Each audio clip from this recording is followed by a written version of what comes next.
Assalamualaikum warahmatullahi wabarakatuh. Selamat pagi dan semangat pagi. Bertemu lagi di pembelajaran tematik. Hari ini kita memasuki tema 2, bermain di lingkunganku. Subtema 1, bermain di sekitar rumah. Pembelajaran 2. Dengarkan baik-baik. Dimanapun kita berada, kita tak akan terlepas dari adanya aturan dan tata tertib. Di jalan raya ada aturan lalu lintas. Di sekolah ada tata tertib sekolah. Di tempat umum seperti stasiun, terminal, bandara, pasti ada aturan dan tata tertib. Dengan aturan dan tata tertib, segala sesuatu akan dapat terlaksana dengan baik. Misalkan aturan atau tata tertib di sekolah. Apakah anak-anak boleh datang terlambat? Tidak boleh, karena sudah aturan atau tata tertib dari sekolah. Apa yang akan terjadi kalau anak-anak datang terlambat? Maka mendapat hukuman. Jadi harus melaksanakan atau mentaati aturan dan tata tertib sekolah. Contoh aturan dan tata tertib. Yang pertama, tata tertib di kelas. 1. Tidak mencoret-coret dinding dan meja. 2. Tidak makan sambil berdiri. 3. Tidak menginjak tanaman. 4. Membuang sampah pada tempatnya. Misalkan, anak-anak membuang sampah di kolong meja. Apa yang akan terjadi? Akan bau atau tidak nyaman kalau ada sampah di kolong meja. Makanya harus membuang sampah pada tempatnya. Kemudian tidak mencoret dinding dan meja. Ada lagi peraturan lain, misalkan menjaga kebersihan kelas. Ada jadwal piket. Nah, itu tata tertib atau aturan di kelas. Jadwal piket itu harus dilaksanakan karena sudah menjadi kewajiban anak-anak. Yang kedua ada tata tertib di jalan raya. Tuh lihat ada gambarnya huruf P kemudian dicoret. Apa itu artinya? Artinya kalau di jalan, kalau anak-anak sedang berkendara melihat gambar seperti itu, anak-anak tidak boleh parkir di tempat itu yang ada tandanya huruf P kemudian dicoret, berarti itu anak-anak tidak boleh parkir di situ. Kemudian ada gambar rambu lalu lintas nih, lampu. Biasanya kalau di jalan raya sering melihat gambar yang seperti ini ya. Ada lampu warna merah, kuning dan hijau. Kalau merah itu artinya tidak boleh jalan.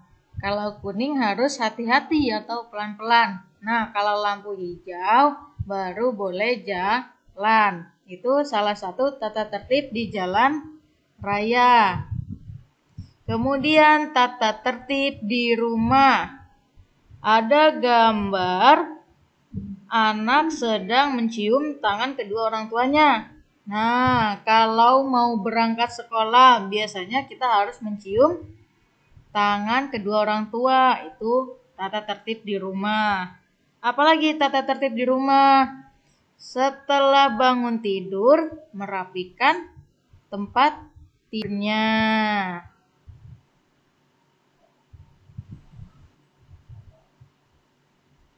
Contoh lain, contoh tata tertib di jalan dalam berkendara roda 2 nih ya. Contoh tata tertibnya dalam berkendara roda 2, misalkan motor. 1. Harus menggunakan helm. Kenapa harus menggunakan helm? Karena untuk melindungi kepala dan hal-hal yang tidak diinginkan. Kalau misalkan jatuh, tidak pakai helm, kepala terbentur. Nah, itu kan berarti bahaya kan? Kalau pakai helm, gimana kalau pakai helm? Kalau pakai helm, kepala terlindungi. Yang kedua, tidak boleh kebut-kebutan di jalan raya. Nih, kalau misalnya naik motor, tidak boleh kebut-kebutan. Kalau nanti tiba-tiba kita lagi naik motor kebut-kebutan, kemudian ada yang nyebrang. Kalau ketabrak, siapa yang salah? Kita, karena kebut-kebutan di jalan, karena melanggar aturan atau tata tertib di jalan raya. Yang ketiga, menghormati sesama pengguna di jalan raya. Yang keempat, tidak melanggar lalu lintas. Yang tadi nih, misalkan ada rambu lalu lintas, lampunya warna merah, kuning, hijau tuh. Kemudian saat di jalan, lampunya itu berwarna merah, tapi kita main jalan aja padahal bukan hijau. Itu disebut melanggar lalu lintas. Yang terakhir, memiliki surat-surat yang lengkap dalam berkendara, yaitu SIM dan STNK. Apa itu SIM? Surat izin mengemudi.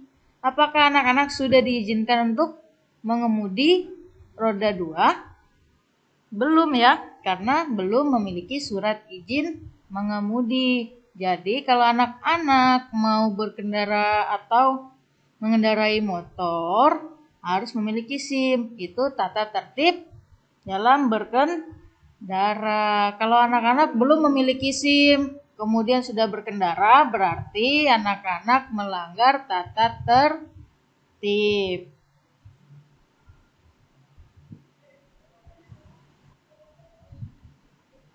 Nah, tugasnya adalah anak-anak menuliskan 5 peraturan yang ada di rumah. Ya, menuliskan 5 peraturan yang ada di rumah. Yang bercahaya, kalian memang luar biasa. Cukup sekian pembelajaran hari ini, semoga bermanfaat. Tetap jaga kesehatan dan selalu pakai masker. Terima kasih. Wassalamualaikum warahmatullahi wabarakatuh.